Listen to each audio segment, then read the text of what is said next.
jamaah muslimatan yang disayangi, dicintai, dirahmati dan diberkahi oleh Allah Subhanahu wa taala.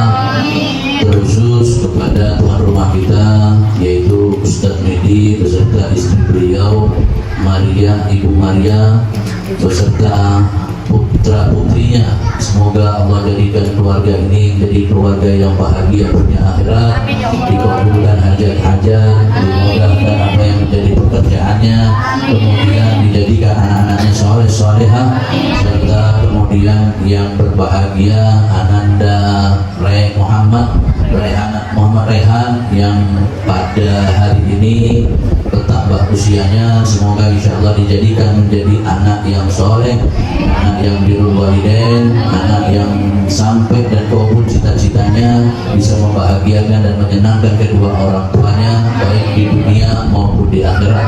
Kepada kita semua di tempat ini, semoga Allah ampuni dosa-dosa kita, diterima tobat-tobat kita, disampaikan cita-cita kita, dilimpahkan rezeki yang barokah, rumah tangga yang barokah, kebahagiaan yang barokah, anak-anak yang soleh-solehah, pekerjaan yang barokah, kesehatan yang barokah, dan semoga Allah sampaikan pula menjadi hajat ibu-ibu semuanya, diberi sehat afiat, serta kemudian umur panjang barokah, serta dilunaskan hutang-hutangnya, kemudian digampangkan rezekinya, yang belum menikah ketemu jodohnya, yang udah menikah banyak anaknya insya Allah ya, bisa dihitung aminnya bapak orangnya. Tapi alhamdulillah insya Allah kita doakan untuk kemanfaatan kebaikan dalam kehidupan berumah tangga dan akhir hayat kita husnul khotimah. Amin Allahumma amin Allahumma amin Allahumma. Alhamdulillah Alhamdulillah kita berjumpa lagi ibu-ibu di kajian rutin kita setiap hari Ahad ya. Hari Ahad ini kebetulan di kediamannya Ustadz Medi siang hari ini, insya Allah tidak mengurangi semangat kita untuk dapat terus hadir di majelis yang kita sayangi ini insya Allah. Dan saya doakan ibu-ibu terus menjadi orang yang istiqomah ya insya Allah. Kira-kira Bu, kira-kira ibu ya, ini kira-kira ya. Pas waktunya pengajian ada kerjaan tambahan catnya besar misalkan. Pas waktunya pengajian ada kerjaan tambahan catnya besar, duitnya besar, kira-kira ibu pilih mana lah Bu? Mana kayak gini mau istiqomah gitu ya, didoakan istiqomah amin gitu ya, suruh bilang begitu gitu ya. Masya Allah ya. Ya mudah-mudahan ibu bisa merasakan nikmatnya majelis Bu, karena orang yang terbuka sir hatinya saja yang dia merasakan nikmatnya majelis. Bagi orang yang terbuka sir nikmatnya majelis itu, meninggalkannya itu kayak ada merasa aduh rugi besar. Kenapa? Majelis itu kamariyatul jannah, seperti taman surga.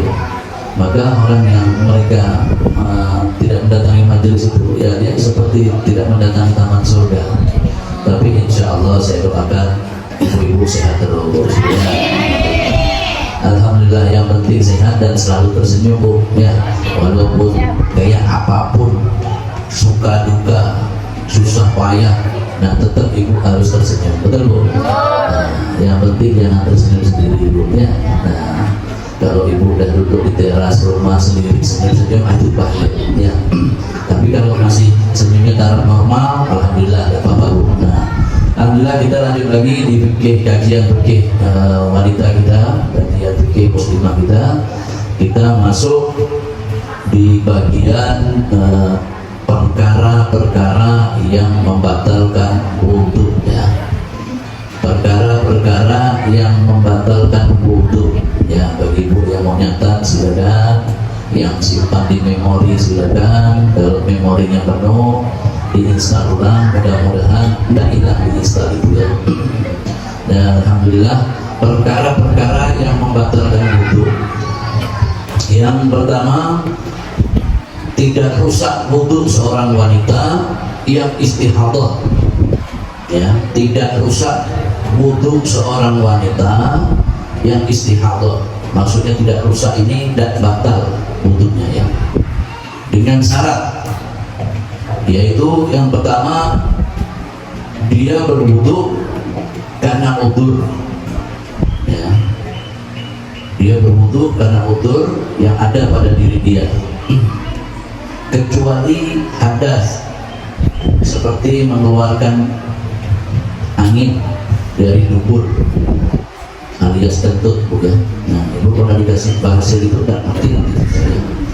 Kemudian buang air kecil atau buang air besar, beda kan bu ya? Buang air kecil, buang air besar ya. Sudah paham bukan? Paham bu? Nah ya, lanjut. Kemudian tidak rusak wudu seorang wanita yang istihadah. Syarat keduanya yaitu membatalkan wudu bagi wanita yang istihadah dengan berakhirnya waktu sholat fardu. Jadi wanita yang istihadah itu setiap waktu dia harus wudu. Nah, kenapa Beb? Karena dikhawatirkan jarak, misalkan ibu wudu bangun untuk sholat duhur, kalau ibu pertahankan di asar, takutnya orang yang istihadah itu dia darahnya keluar setelah selesai sholat duhur, itu ibu harus wudu lagi untuk sholat asarnya. Nah, kita udah bahas kemarin cara orang yang istihadah wudunya, udah bahas. Paham ini bu ya? Paham ya? Bu, paham ya? Siang-siang berdendam nih susah kan ya kalau kita nggak kasih tahu paham tentangnya. Nggak apa-apa bu, sambil apa yang bisa dikunyah bu ya. Nah, piring ke gelasnya silakan. Nah, kue-kue bu ya. Kemudian perkara yang membatalkan wudu yang kedua, keluarnya segala, ini tadi yang ketiga itu bagian yang pertama ya, 1, 2 itu tidak rusak wudu seorang wanita ya, itu ada 2 syaratnya ya. Nah sekarang yang kedua, yang membatalkan wudu yang kedua yaitu keluarnya segala sesuatu dari 2 jalan. Paham bu? Tak usah sebut bu. Nah, yang penting udah tidak. Keluarnya segala sesuatu dari 2 jalan selain istihadah ya. Jadi kalau darah istihadah itu keluar, maka dia tidak membatalkan wudu selama dia wudunya itu tadi karena istihadah ya. Dan keluarnya segala sesuatu yang membatalkan wudu dari 2 jalan itu, contohnya air kencing, air madi, air besar maupun ya air kencing dan air kecil, bukan air besar, bukan air kecil, air mandi. Nah, ibu tahu air mandi? Saya jelasin bu. Air mandi itu air yang keluar di saat ibu dan suami pemanasan bu.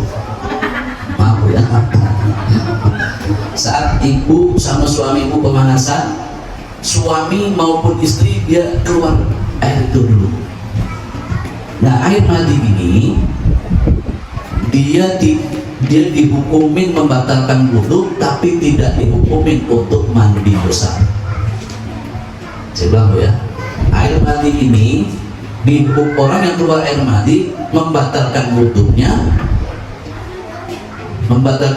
dan tidak dihukumin mandi wajib, kecuali diteruskan.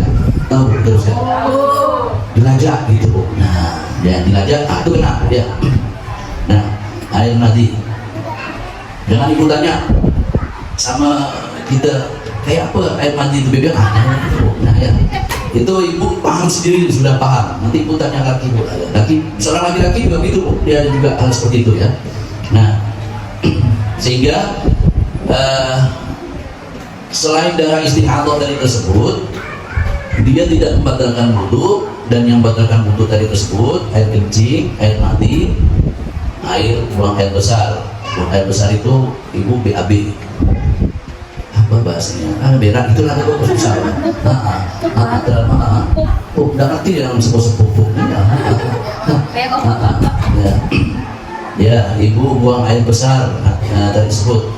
Bagaimana Beb orang yang dia sakit perut dia berak-berak terus, misalkan tuh. Apakah ini membatalkan wudu? Tentu. Nah, itu juga termasuk hal yang darurat. Kalau orang Jawa tuh bilang kecirit. Apa kalau orang itu? Hah? Ya, hah? dia keluar tapi sedikit gitu Bu. Apa tuh namanya? Cepirit. Hah? Cepirit. Apa sih? Apa? Cepirit. Hah? Bisa bahasa kita itu bahasa Maduranya apa?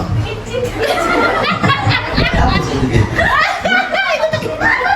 Nah, itu seperti itu Bu ya. Jadi dia keluar terus keluar tapi tidak banyak. Mohon maaf Bu ya, keluar di celana misalnya gitu kan. Membekas itu tetap membatalkan wudu. Nah, membatalkan wudu. Dan kalau itu terkena kulit maka dia harus dibersihkan kulitnya. Nah, tapi kalau dia terus-menerus seperti itu, kena penyakit seperti itu, misalkan minum obat masih seperti itu, ikhtiar masih seperti itu, maka ini bisa termasuk yang darurat tadi disebut seperti cara mereka istihadah lah wudunya ya Bu ya. Saya sudah jelaskan yang kemarin ya. Nah, kemudian di sini disampaikan bahwa yang ketiga, perkara yang membatalkan wudu yang ketiga yaitu tidur nyenyak. Nunggu isya, ibu baring-baring misalkan di sajadah, terlelap sebentar saja tunggu, terlelap sebentar, maka itu membatalkan wudu ibu. Ya, tetap membatalkan wudu. Baik, bagaimana yang mereka tidurnya dengan duduk boleh, dan itu tidak batal wudu dalam mazhab Syafi'i. Asal ibu duduk Bu ya, di sajadah ibu duduk dulu isya misalkan. Tapi kalau duduknya ibu sampai berdengkur, nah itu kena Bu. Nah, atau ibu bersandar, duduk tapi sandar di kasur gini, itu juga batal wudunya, tidak boleh. Sesuatu yang ketika dia bersandar gini atau dia dengan nyenyak tadi tersebut ada, apalagi campur ninggal, wah, nah itu batal nanti Bu ya. Wudu ibu batal, maka ibu dianjurkan untuk wudu kembali. Untuk wudu kembali. Ya, nanti boleh ibu, tidak apa-apa ibu bertanya Bu ya. Kalau tidak paham ibu tanya, tidak perlu. Disampaikan oleh baginda Nabi besar Muhammad SAW bahwa kedua mata adalah pengikat. Maka apabila dua mata itu tidur, terlepas pengikatnya dari tersebut, maka siapa yang tidur hendaklah dia berwudu. Nah, dikasih penjelasan dalam mazhab Syafi'i yaitu dalam hal-hal poin-poin tidur tersebut. Makanya biasanya kalau Jumatan itu Bu, karena ibu tidak diwajibkan Jumatan perempuan, biasanya kalau Jumatan di masjid itu banyak Bu yang mereka tidur. Tapi kalau tidurnya udah bersandar, nah itu tidak boleh, itu batal wudunya. Kemudian apalagi yang membatalkan wudu yang keempat? Membatalkan wudu yang keempat yaitu hilangnya akal. Hilangnya akal bisa disebabkan karena pingsan, mabuk, maupun obat-obatan. Hilangnya akal bisa dengan pingsan, mabuk, atau dengan obat-obatan. Mabuk itu bagaimana? Misalkan orang yang dia mempunyai kebiasaan dalam hal minum-minuman keras, itu termasuk mabuk ya Bu ya. Nah, bukan mabuk seperti kayak kita naik bis itu, bukan Bu ya. Wanita yang hamil dia mabuk itu kayak gitu. Tapi mabuk di sini lebih mengarah kepada hilangnya akal dari tersebut. Orang yang mabuk karena minum minuman keras, maka dia dalam keadaan tidak sadar. Kemudian orang yang pingsan itu juga termasuk orang yang mereka tidak sadar, mereka maka hilang maka batal wudunya. Dan pengaruh obat-obatan. Nah, ini pengaruh obat-obatan ini kita perlu kasih penjelasan sedikit Bu. Kalau pengaruh obat-obatan mengakibatkan seseorang itu lupa dan nge-fly, itu juga membatalkan wudu. Ya. Kemudian apalagi sebagian ulama menyampaikan bahwa alkohol itu najis. Sebagian ulama mengatakan tidak najis, membatalkan wudu. Sebagian ulama mengatakan alkohol tidak membatalkan wudu, tapi harus dibasuh dengan air. Nah, kalau ditanya, Beb kita pakai yang mana? Dua-duanya bermadzhab Syafi'i Bu. Silakan. Kalau mau berhati-hati, bagusnya wudu lagi. Kalau mau berhati-hati Bu ya. Karena najisnya bukan najis besar kayak itu ya Bu ya. Alkohol itu bukan najis yang berat itu bukan, tapi najis yang memang harus diguyur air, dirapikan. Maka saya pernah bilang di pengajian kemarin, kalau ibu suntik KB itu di mana biasanya? Di mata. Itu biasanya kan dikasih alkohol dulu Bu. Betul lah Bu? Atau langsung disuntik gitu biasanya? Kasih alkohol dulu bukan? Nah, kasih alkohol dulu. Nah, sejuk, ibu lupa, lalu suntik. Nah, boleh juga ibu bawa aqua di situ, Gak usah bawa ember bu, aku aja sedikit. Nah, dikasih basuh pakai tisu basah, nah, di itu. Tapi airnya kalau bisa ada airnya bu ya. Nah, basuh itu boleh. Nah, membasuh alkoholnya tuh, ya bu ya. Nah, itu karena faktor obat-obatan. Atau misalkan ibu mau guyur dengan air, boleh.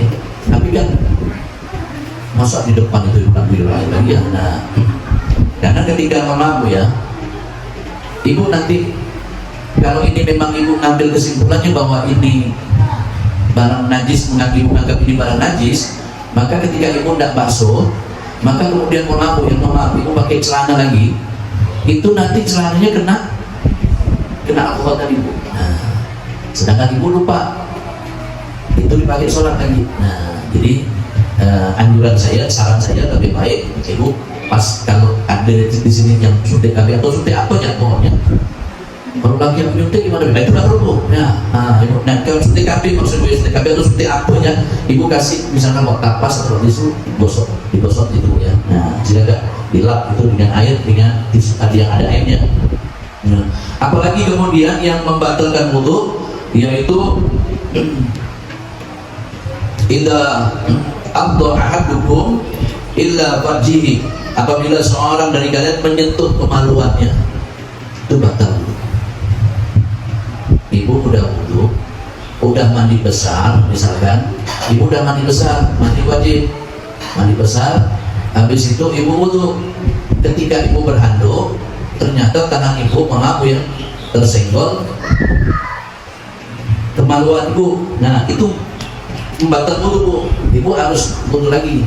Nah ya, walaupun di sini bahasanya bisa dikatakan memegang, tapi tidak Rasulullah menyampaikan di sini bahwa idza afdha ahadukum illa farjihi, yaitu seorang dari kalian menyentuh kemaluannya. Malu ya di bahasa saya, bahasa kita aja bu ya. Nah, menyentuh kemaluan itu membatalkan wudu. Ibu kan mungkin bertanya, Beb itu menyentuh kalau menyentuh kemaluan kami, kok kemaluan kami Beb, misalkan kami nyentuhnya sama. Nah, sama itu dipalagi malah itu malah ya. Itu dipalagi malah dia. Nah, jadi sesuatu yang menyentuh tangan kita di kemaluan maka batal wudu. Yaitu dengan apa? Laisa dunahu sitron. Tidak ada penghalang. Ibu pegangnya itu langsung dengan tangan, nyentuh itu langsung kena tangan. Kecuali kalau ibu pakai anduk misalkan kena di anduk tangan ibu kena tapi ada anduknya, bang, nggak maksud saya? Nah, itu tidak batalkan wudu. Atau misalkan pakai sarung tangan, apa nggak pakai sarung tangan ya? Nah, sarung tangan. Atau misalkan biasanya ada orang yang mandi itu dia pakai apa sih busa tuh, spon. Nah, tahu ya? Biasanya tuh gosok spon itu. Nah itu kalau itu kena asalkan tidak langsung kena kulit, tidak batal wudu ibu ya. Asal dia tadi tersebut ada penghalangnya. Nah, maka disampaikan waqad wajaba alaihi wudu, maka dia wajib untuk berwudu kalau dia tersentuh kemaluannya tanpa penghalang. Ini baginda Nabi menyampaikan seperti itu.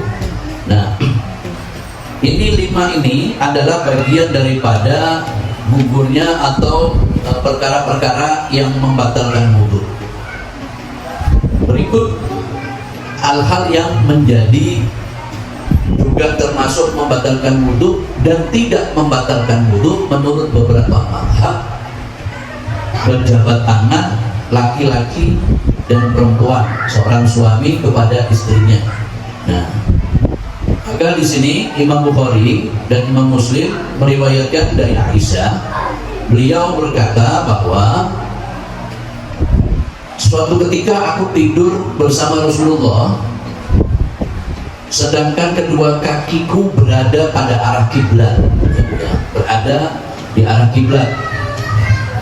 Apabila Rasulullah bersujud, maka beliau menggelitik kakiku, lalu aku pindahkan kakiku. Ibu coba bayangkan dulu suasana di kamar itu ya. Berarti kamarnya kecil tak bu? Kecil. Karena kaki Aisyah itu menghadap, ini kiblat mana tuh? Nah, misalkan kaki Aisyah ke sini, kepala ke sana, kaki beliau ke sini. Rasulullah mau sholat, itu beliau mau sujud ngadep ke kakinya Aisyah. Berarti kamar beliau itu kecil. Nah itu beliau kalau mau sujud gelitik dulu kaki kakinya Aisyah. Dilinting lalu Aisyah bangun dari tidurnya, habis itu beliau meminggirkan kakinya supaya Rasulullah bisa sujud. Ibu jangan minta kaki ibu, nanti beli aku ya, nggak gitu, teraja nanti malahannya. Ini karena kamar beliau kecil bu. Nah, karena kamar Rasulullah itu menunjukkan bahwa di situ ternyata kamar Rasulullah kecil. Dan ini ingin menyampaikan bahwa di sini Rasulullah tetap sholat bu.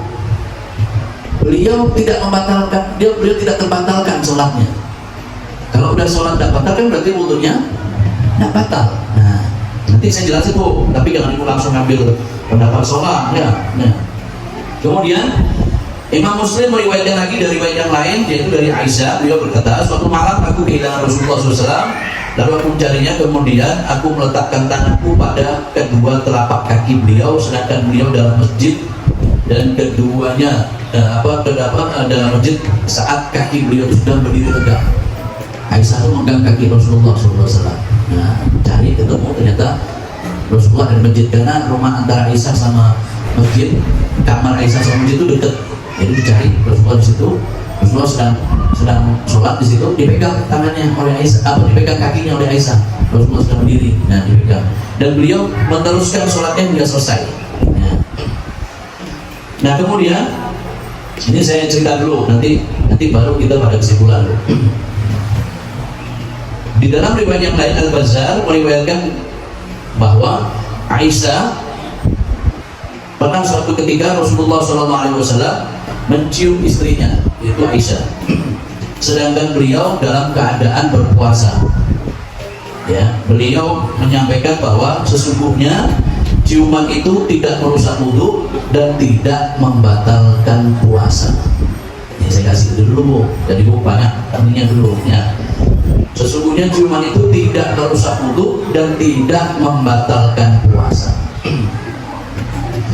Imam Ahmad meriwayatkan dengan sanad dengan perawinya thiqat. Thiqat itu orang yang kuat hafalan, bisa dipercaya, dari Aisyah bahwa Rasulullah mencium sebagian daripada istri-istri beliau, lalu beliau keluar untuk sholat dan beliau tidak wudu lagi. Ya. Ibu dengerin bu ya, ini fikih bu ya. Jadi nanti jangan sampai ada pertanyaannya udah dijelasin. Kemudian saya sampaikan di sini bahwa menurut daripada mazhab Syafi'i, maka bersentuhan laki-laki dan perempuan dihukumin batal wudunya. Loh yang tadi apa Beb? Yang tadi adalah mazhab Malik mengambil sanad atau dalil daripada hadis tadi tersebut. Loh, kok Imam Syafi'i kok bisa beda Beb? Nah, Imam Syafi'i beliau berhati-hati dalam masalah bab wudu tadi tersebut, supaya kita berhati-hati menjaga wudunya, karena kelasnya kita bu beda dengan Rasulullah. Nah, beda bu. Kalau ibu dan suami ibu tidak batal wudu, takutnya nanti bukan hanya masalah wudu saja, akhirnya nanti masalah yang lain pun akhirnya dikerjakan. Maksud nanti berjima, akhirnya ibu sama laki ibu akhirnya cerita nak sholat berjamaah, akhirnya jadi tidur berjamaah ya bu ya. Nah di sini saya sampaikan bahwa menurut mazhab Syafi'i, maka sentuhan laki perempuan itu membatalkan wudu. Bagaimana dengan orang yang mau haji atau umrah? Nah itu saya pernah bahas. Dibolehkan seseorang yang mau haji mau umrah, dia bertalfik kepada mazhab Malik dalam hal wudunya. Agar apa? Supaya tidak batal wudunya. Karena kalau tawaf dia batal, setiap satu putaran dia batal, dia harus wudu lagi. Setiap putaran dia batal, dia wudu lagi, repot, nanti tidak selesai-selesai tawafnya. Maka dibolehkan orang yang dia sedang berhaji atau dalam keadaan tertentu untuk bertalfik kepada mazhab Malik, yaitu wudunya tidak batal ketika sentuhan dengan suaminya. Cara wudunya mengikuti wudu mazhab Malik. Nah, ini ada kita beribu sebentar sampai di wudu mazhab Malik bu ya. Lanjut ya bu. Sampai mana bu? Wudu mazhab Malik. Nah, untuk orang yang mereka umroh atau mereka haji, silahkan mereka bertalfik wudunya dengan mazhab Malik. Jadi seperti supaya apa? Tawafnya lebih sempurna. Takutnya kalau pakai mazhab Syafi'i terpegang oleh suaminya, terpegang oleh siapapun, itu membatalkan wudhu dia dan itu merepotkan nanti. Nah, dalam mazhab Syafi'i beliau mengambil sebuah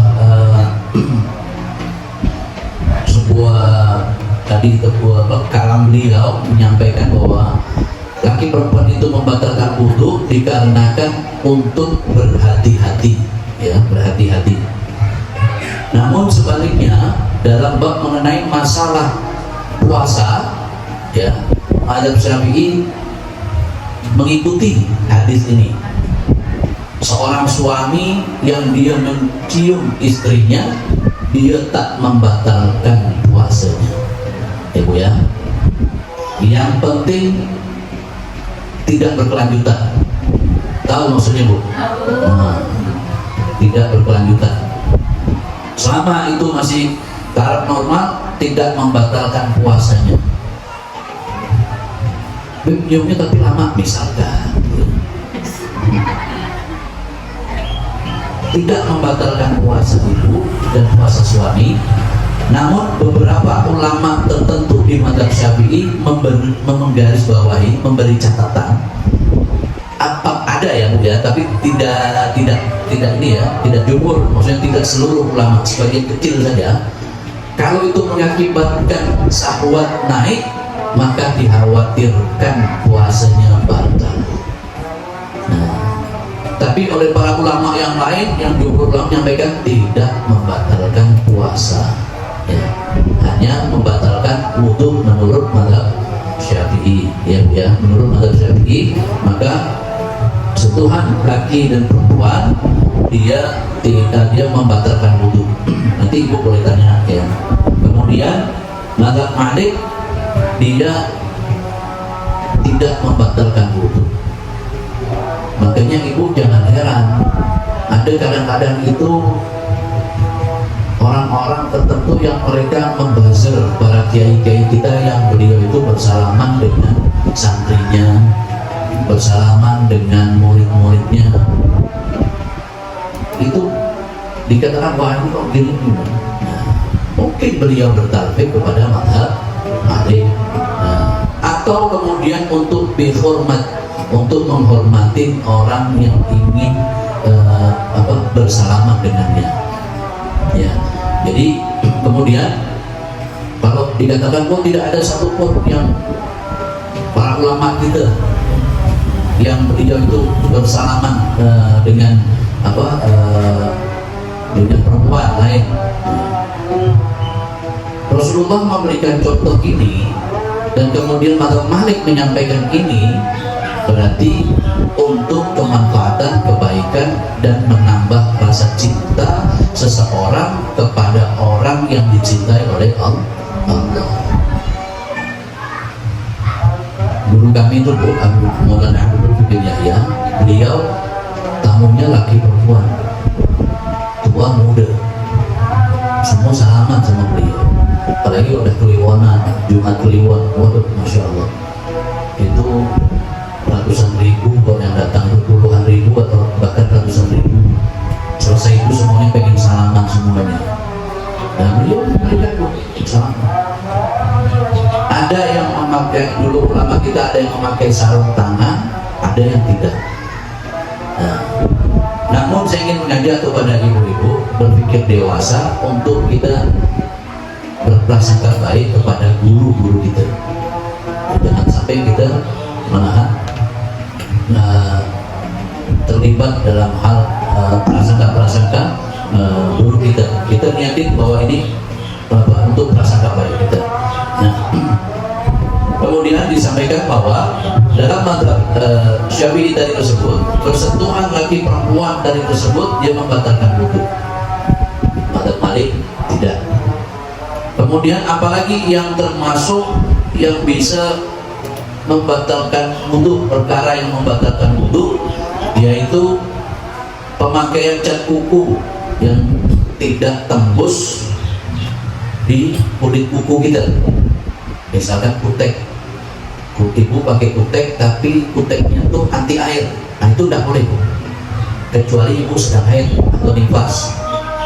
Ya, saya udah bahas kemarin, haid itu batasan sampai 15 hari maksimal dalam mazhab Syafi'i. Nifas batasan maksimal dalam mazhab Syafi'i 60 hari, mazhab Malik 40 hari. Tapi paling cepat 24 hari nifas itu sudah selesai. Ya biasanya 24 hari sudah selesai. Cuma orang kita ini kadang sampai 40, sampai lama gitu. Kadang sudah selesai, nggak supaya nah, ya kan? Nah, bilang sama lakinya, laki nanya, gimana? Yang udah ini tuh, udah bersih? Belum nih, belum 40 hari. Padahal mungkin udah selesai di hari ke-30-nya. Nah, tapi karena ikut biasanya orang tua kita dulu, ikutkan digenapkan sampai 40 hari. Maka kalau ibu udah bersih sampai 25 hari, ya ibu mandi, wajibnya itu mandi. Nifas mandi wajib untuk nifas itu ibu harus mandi, jangan ditunda. Kalau itu caranya tahunya bagaimana? Tahunya ketika darah ditunggu sampai 24 jam darah itu tak keluar lagi, berarti nifas ibu udah selesai. Paham? Paham? Nah, minum dulu. Nah, cat kuku yang menghalang dari tersebut adalah cat kuku yang dia anti air.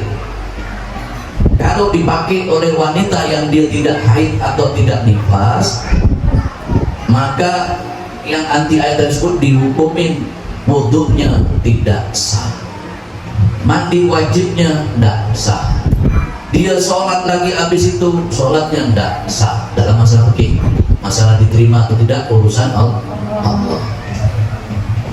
Maka saya sering bilang sama di pengajian-pengajian itu, saya sering bilang, kalau ibu mau pakai kutek, bagusnya pakai kutek ibu waktu haid atau nifas.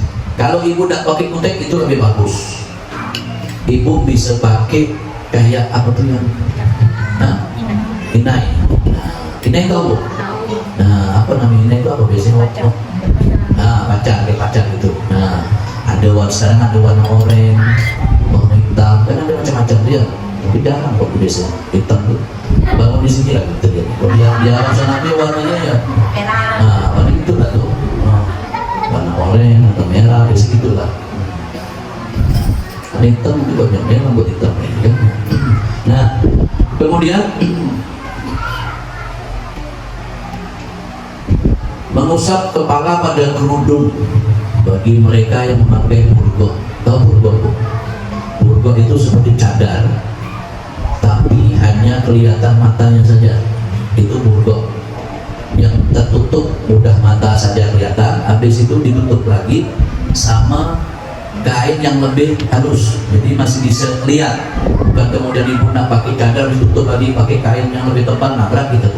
Nah, jadi dia nampak matanya saja, habis itu ditutup lagi dengan kain yang lebih halus, lebih kasar, itu nampak. Nah, itu namanya burgok. Kalau cadar, cuman dia matanya kelihatan saja. Kalau burgok itu seluruh tidak kelihatan. Tapi kalau cadar, dia tutup semuanya, cuman matanya aja. Baik, cuman kalau kami tidak pakai kerudung, tidak pakai kerudung, tapi kami nutup matanya. Itu namanya Batman. Nanti kita orang gila orang gitu ya. Nah, mengusap kepala pada wanita atau kepala wanita yang mereka pakai kerudung, maka ini dibolehkan dalam hal-hal tertentu. Orang yang pakai burqa tadi wudhunya bercampur misalkan dengan para orang laki-laki, dia untuk membuka situasi tidak memungkinkan, maka dibolehkan dia untuk mengusap air itu, mengusap di kepala dia. Nah, pastikan burqanya itu basah, ketika dia naik air itu basah sehingga nyentuh kena rambutnya. Nah, sebagaimana wudhunya orang tentara yang mereka sedang menjaga perbatasan, maka dia tidak perlu untuk melepas sepatunya, cukup dia menyiram ujung sepatunya dari tersebut, bagian daripada supaya terkena air wudhu. Nah, kenapa mati kan? Terus kita lanjut lagi. Nggak apa-apa, sedikit lagi, satu kali lagi Bu. Nah, kemudian bagaimana cara, apakah dibolehkan untuk menggunakan sisa air wudhu? Nah, aman terima. Bolehkah kita menggunakan sisa air wudhu, wanita menggunakan sisa air wudhu suaminya misalkan? Boleh. Misalkan suami ibu wudhu di air keran, terus di bawahnya dikasih ember, atau wudhu ibu di bawahnya, atasnya lagi ibu, bawah ibu misalkan.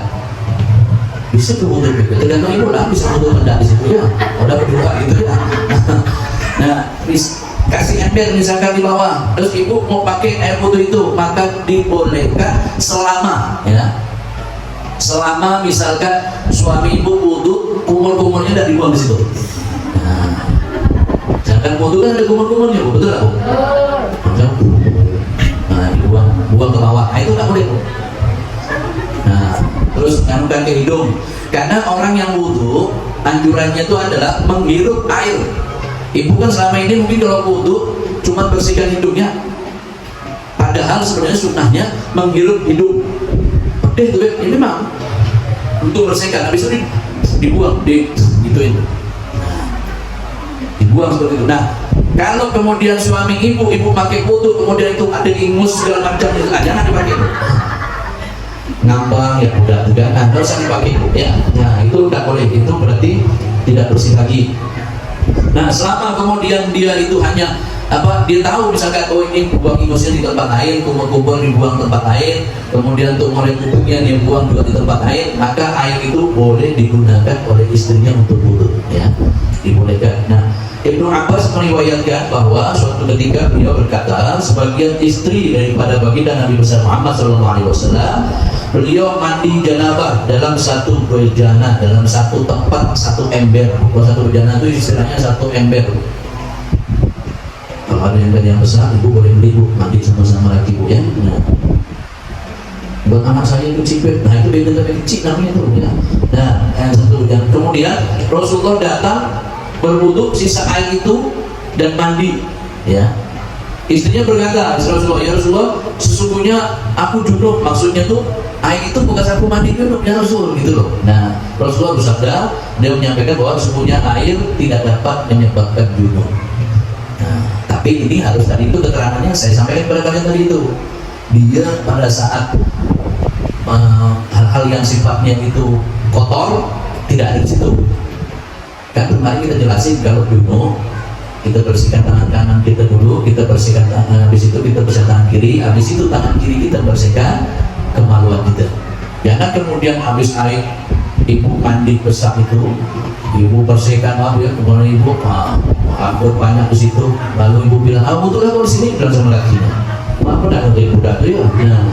Nah itu tak bisa seperti itu. Atau ada mentang-mentang berendam di air lalu kencing di dalam, macam udah kencing ya. Awak kita ini asal berendam lalu tak tahan kencing kan di situ ya. Nah tidak boleh di situ membatalkan itu tidak boleh. Air itu berarti tidak layak untuk dipakai untuk wudhu. Kemudian Imam Bukhari dan Imam Muslim meriwayatkan Aisyah, beliau berkata, aku pernah mandi bersama Rasulullah dalam satu tempat mandi ya, satu tempat mandi. Kami bergantian dalam menggayung air, menyiram air maksudnya ya, menyiramkan air. Kemudian di riwayat yang lain, riwayat Imam Muslim, satu tempat kami gunakan bersama, maka beliau mendahuluiku sehingga aku mengatakan kepada beliau, sisakan untukku sedikit, sisakan sedikit. Dalam riwayat Anas Sa'id disebutkan beliau mendahului dan aku mendahulunya, sehingga beliau Rasulullah berkata, sisakan aku sedikit, maksudnya untuk beliau itu toharohnya tuh, untuk mensucikannya. Jadi saya juga ingin menyampaikan kepada ibu bahwa ternyata mandi bareng sama suami itu sunnah. Kalau sunnah dapat pahala nggak bu? Pernah bu mandi sama suami bu? Alhamdulillah. Sama-sama mandi maksudnya bu ya, satu mandi di kamar lain, satu mandi di tempat lain ya bu ya. Nah, mandi kamar mandi belakang, satu kamar mandi depan gitu bu ya. Tapi enggak, satu tempat bu, satu ember. Pernah bu? Pernah bu? Mandi bareng-bareng satu tempat itu, satu ember. Kalau ada ibu ada ember besar, tong boleh nggak dipakai tong? Takutnya tak bisa keluar lagi, pada tong boleh masuk situ ya. Nah, tapi yang dimaksud di sini adalah tempat besar. Kalau dulu tuh memang ada dari kayu. dari kulit onta, ada juga. Tapi kalau orang-orang itu dari kayu dibuat, kemudian dari kulit onta, mereka mandi di situ.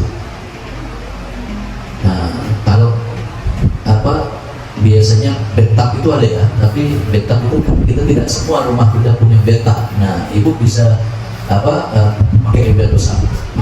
Ember besar, silakan Bu. Nah, itu sunnah Bu.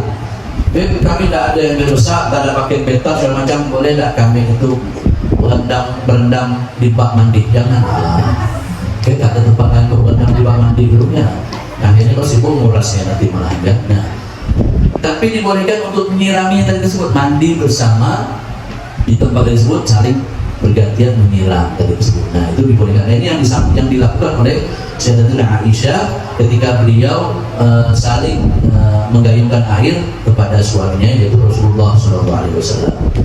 Dan kemudian hadis-hadis yang melarang, misalkan tentang seorang berwudu menggunakan sisa air bersuci wanita, yaitu ada dari Imam Nasa'i dan Ibnu Majah menyatakan bahwa wudunya wanita tadi tersebut, hadis ini pengertiannya maksudnya yang saya sampaikan tadi tersebut ya, yang contoh tadi sudah saya jelaskan ya, contoh tersebut, sehingga menjadi air tidak, yaitu mustakmal. Mustakmal itu air yang air yang terpakai dari tersebut ya, mustakmal. Kemudian airnya juga menjadi tidak suci kalau dia tadi tersebut, kemudian ada air kencingnya, ada kotoran-kotoran segala macam, itu menjadi air yang tidak suci untuk dipakai untuk berwudu. Inilah yang berkaitan mengenai masalah wudu, dan insya Allah nanti kita akan masuk di bab-bab berikutnya masih mengenai fikih wanita. Semoga Allah Subhanahu wa Ta'ala mengangkat derajat kita, memuliakan kedudukan kita, meridhoi kita, memberikan kemudahan dalam kepahaman kita dalam mendapatkan ilmu yang barokah, dan semoga Allah Subhanahu wa Ta'ala karuniakan kepada kita taufik wal hidayah. Allahumma ja'alna minas su'ada'i maqbulin wa la taj'alna minal asqiya'i madudin. Rabbana innana amana faghfir lana dzunubana wa qina adzabannar. Rabbi fa'na bi barakatihim wa hdina husna bi hurmatihim wa abidna bi tariqatihim wal mu'afatin minal fitani. Wa sallallahu alaihi wasallam Muhammadin wa alihi wasallam walhamdulillahi rabbil alamin. Alhamdulillah, ini saja yang bisa saya sampaikan. Wallahu muwaffiq ila aqwamit thoriq. Assalamualaikum warahmatullahi wabarakatuh. Jangan